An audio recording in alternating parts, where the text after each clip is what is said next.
money, and that pays off. People who make Meisterbrow work the same way. These days, I can pick any beer I want. This tastes as good as Budweiser, and it doesn't cost as much. Gentlemen, the drinking lamp is lit. Meisterbrow. Tastes as good as Budweiser, at a better price.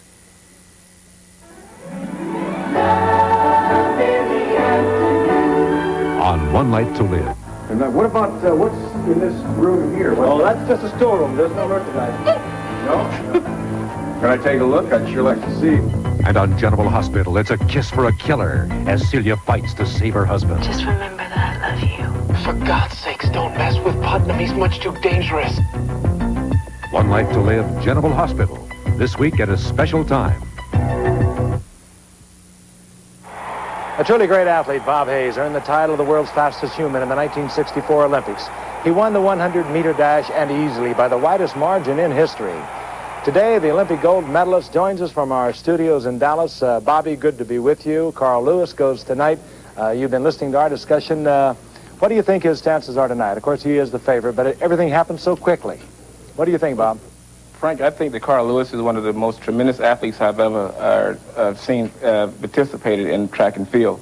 No doubt about it. I'm quite sure that he will win the gold medal. But, you know, like Jimmy Hines had said before, I think it needs a little more concentration on what he's trying to do out of the starts, and, of course, everything else that take care of itself. You know, you ran 10 flat in Tokyo. You might have been a little faster had you been pressed a little bit. Jimmy Hines has the Olympic record at 9.95. The world's record is with Calvin Smith at 9.93. What's the possibility of a record? You know this turf out, or the surface out here, is that a good surface for a record time? No doubt about it, Frank. I would love to have been out there to view the track surface myself. Of course, you know, I was not invited to the LA Games this year for some reason or another. The organizing committee of Los Angeles, the Olympic Committee, the sponsors of the committee, and also the Spirit team, for some reason I was overlooked. But from what I can see on television, there's no doubt about it, the LA facility is the best I've ever seen. You know, I recall another event that you were involved in, the 4x100 in Tokyo. That was one of the most dramatic finishes I've ever seen. And they referred to Carl Lewis's finish in the 1983 World Championship. They talked about you, Bobby, because you took the baton. You were 3 yards back. You ran what they called an 8-9 for your 100. And that is what Carl Lewis did in the World Championships. He is that kind of a sprinter, whereas he's sort of a glider. Bobby, you were a football player really turned sprinter, I think, more than anything else, weren't you? Frank, I just had a very unorthodox style of running comparing to Carl Lewis.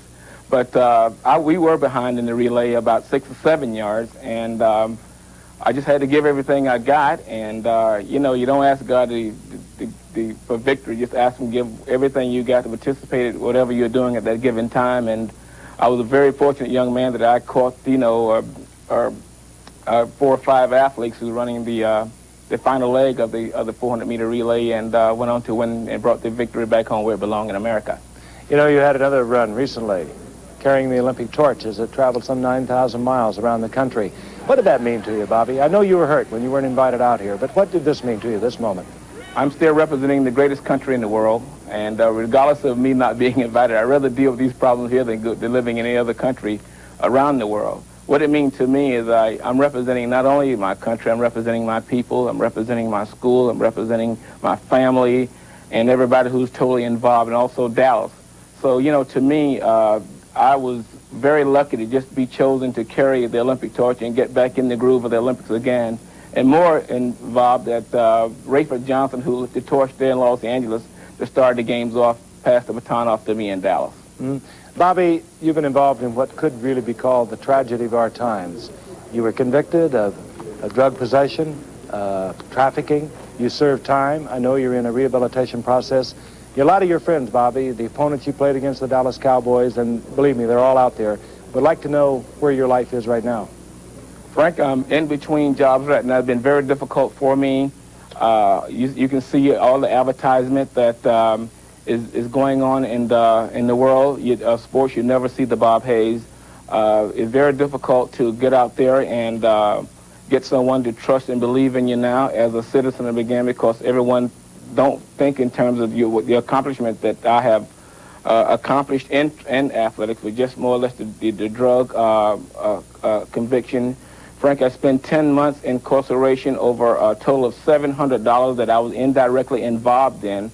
So this is the reason why I will, in turn, Frank, would love to get a good writer as a Alex Haley, maybe a director as a Norman Lear, maybe a major TV network as ABC, or someone who can really get out there and show the American public and have them to see exactly what have happened to name athletes. Not only the name athlete, but it's to everyone. But we more or less own the predator, and we the one got to play the role as a role model. So I want the American public honestly to see exactly what have happened in my life, because it has been a downhill situation, and it's very difficult to come up on top again when someone continue to kick you and stab you in the back and don't want you to, to try to redeem yourself. Well, Bobby, what you just described, and I being aware of it, and your friends like Don, Meredith, and all your pals from the Cowboys suffered really with you.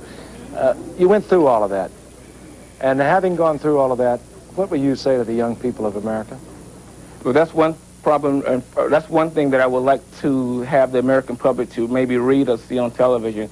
But I would say, you don't directly have to be involved in anything that against the law. You can be indirectly, and if you're in the wrong place at the wrong time, you would suffer like I am today. Well, Bobby, we thank you for being with us. I know that all of your friends I mentioned before, most of your opponents, maybe not some of the defensive backs that you blew away and gave a draft when you went running by them, you, of course, hold so many of the Cowboy records. I know they all wish you well. Thank you for being with us, Bobby. I wish you would have been here for the opening also. Frank, thank you very much, and I just wanted to say... All right, we'll be returning in just a moment. Swimming competition coming up.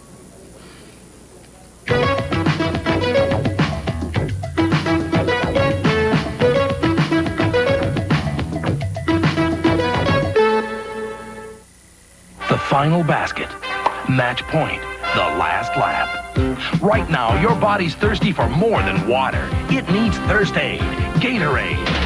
Gatorade is Thirst Aid for a deep down body thirst. When you exercise, you lose more than water. You lose potassium, minerals, fluids. Gatorade puts it all back fast. It's no ordinary thirst quencher. It's Thirst Aid. Gatorade is Thirst Aid for a deep down body thirst. I loved it. It's going to be a huge hit. Finally, something the whole family can enjoy. Everyone's talking about crab legs, too, at Red Lobster. Order any entree, and for only $3 you get crab legs, too. 1/2 pound of irresistible snow crab legs. Crab legs, too. It's everything it's cracked up to be. And the critics love it. Crab legs, too, at a Red Lobster near you. There's only one Super Bowl of cereal, and there's only one taste that makes it the super taste of Kellogg's Corn Flakes. Just think of crispy golden flakes. Delicious, crunchy flakes of corn. So pure and simple, just can't wait. Low in sugar, loaded with vitamins and iron. So good for you, don't hesitate. For a Super Bowl of our most nutritious corn flakes ever. What a Super Bowl. Have yourself a Super Bowl. Kellogg's Corn Flakes. Super taste, super good. Kellogg's Corn Flakes. This is the new Apple IIc. This is a computer they call Junior. You might think they're similar, but this one can only run this many programs, while the Apple IIc can run this many. The Apple comes with its disk drive built in, so it's much smaller. Even the price is small. Now, which one would you rather take home? The new Apple IIc.